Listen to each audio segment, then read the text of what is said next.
हरे कृष्णा।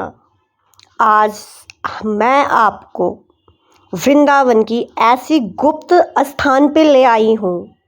आपको ऐसे गुप्त स्थान का दर्शन कराना है और वहाँ की जो अद्भुत कथा है या जो वहाँ की अद्भुत लीलाएं किए हुए हैं हमारे राधा रानी और कृष्ण भगवान ने, वो मैं आपको सुनाऊंगी।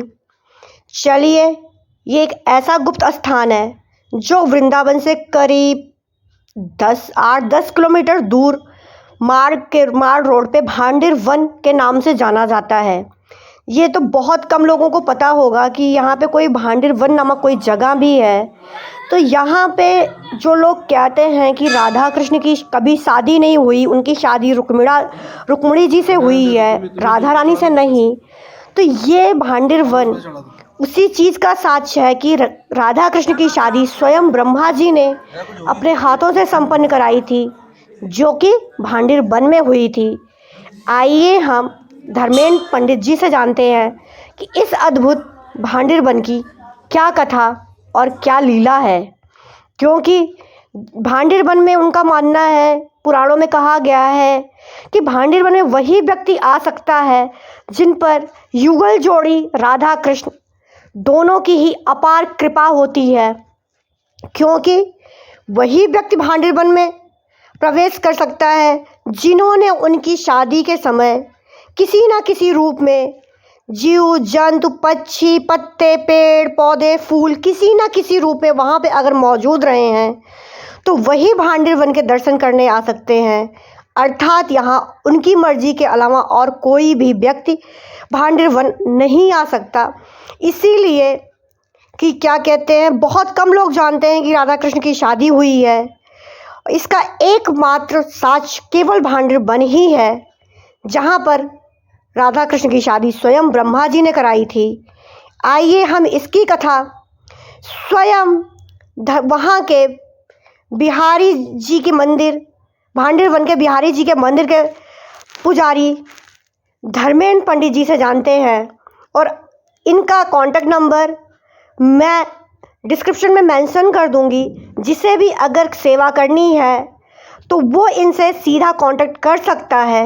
हरे कृष्णा।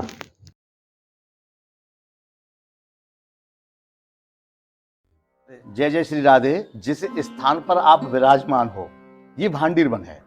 भांडिर वन 12 वनों में प्रमुख वन है।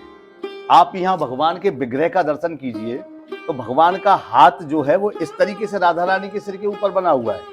आप अन्यत्र संपूर्ण ब्रज परिकर में, संपूर्ण संसार में जो भगवान के विग्रह का दर्शन करोगे तो हाथ में बेड़ू मुरली होगी, लेकिन भांडिर वन का अपना अद्भुत अनुपम दृश्य है। यहाँ भगवान का हाथ ऐसे बना हुआ है जैसे विवाह के समय में वर चुटकी में सिंदूर लेकर के वधू की मांग भरता है। यहाँ भगवान ने स्वयं अपने हाथों से राधा रानी की मांग भरी है।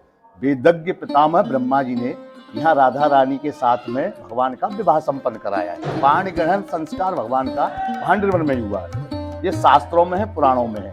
राधा कराभ्याम प्रदौ च मालका किंजल किनी कृष्ण गले अलिनादिनीम हरे कराभ्याम वृषवान जागले ततश्च वह परमम वेदवितम संवासा या मास सुपीठ्यस्य तौ कृतांजलि मौन यतौ पितामह तौ पाठ मासा तो पंच मंत्रकम समर्प राधा च पितेव कर्णिकाम।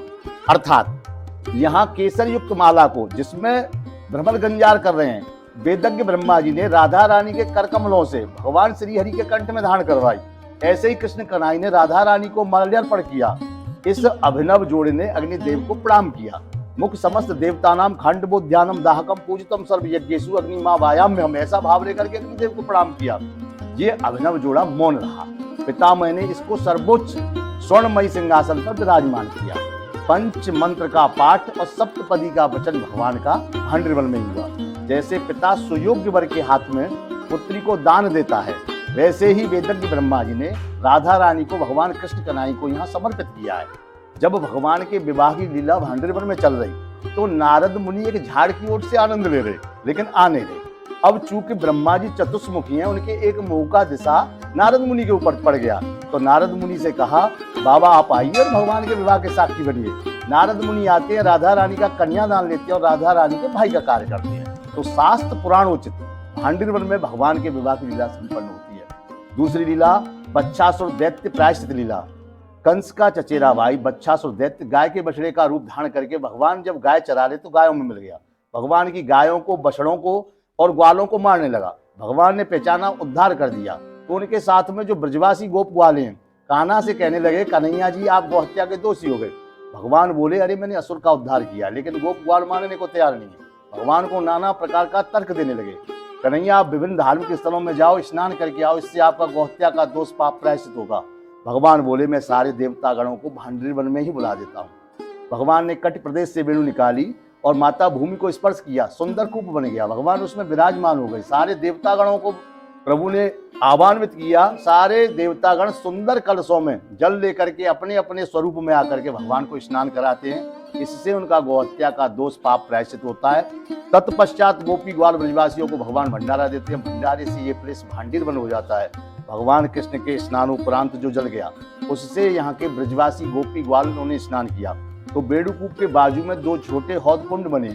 इन कुंडों में कूप पर स्नान करने वाले साधु, संत, ऋषि, मुनि, महात्मा, ब्राह्मण, भक्तों का जल एकत्रित होता है।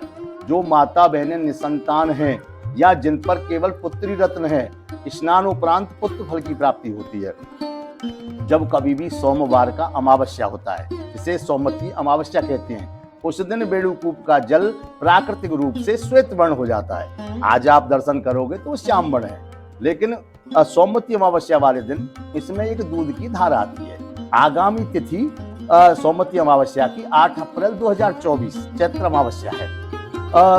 पांडवों के समय में Somvati Amavasya only for one time, केवल एक बार पड़ी थी। लेकिन ये कलयुग का प्रभाव है।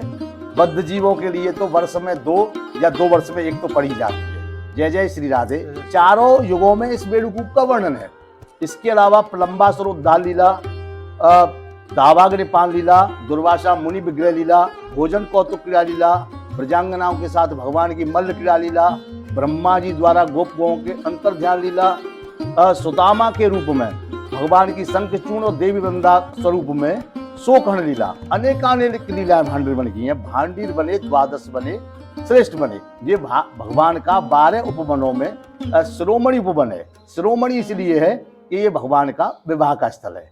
जय जय श्री राधे।